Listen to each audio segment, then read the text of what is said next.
আওয়ামী লীগকে নিষিদ্ধ করার কোনো পরিকল্পনা নেই, প্রধান উপদেষ্টার এমন বক্তব্য জুলাই আগস্ট শহীদদের সঙ্গে বিশ্বাসঘাতকতা শামিল বলে উল্লেখ করেছেন সাধারণ শিক্ষার্থীরা।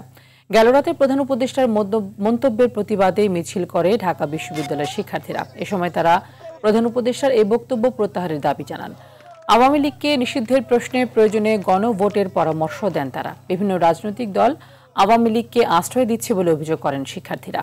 হুঁশিয়ারি দিয়ে বলেন, গণহত্যার বিচারের আগে কোনো নির্বাচন নয়। আওয়ামী লীগকে নিষিদ্ধ করতে সারা দেশে আজ একযোগে আন্দোলনের ডাকও দেয় জুলাই আগস্টের সৈনিকরা।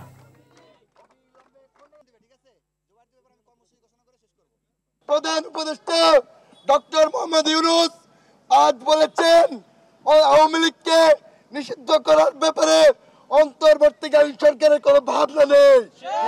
আমাদের জন্য লজ্জাজনক যে যেই বাংলায় আওয়ামী লীগ রক্ত ঝরিয়েছে, যেই বাংলায় আওয়ামী লীগ গণহত্যা চালিয়েছে, সেই বাংলায় আওয়ামী লীগ রাজনীতি করতে পারবে। আমাদের দেহে এক বিন্দু রক্ত বেঁচে থাকতে বাংলাদেশের মাটিতে আওয়ামী লীগকে আর রাজনীতি করতে দেওয়া হবে না, হবে না, হবে না।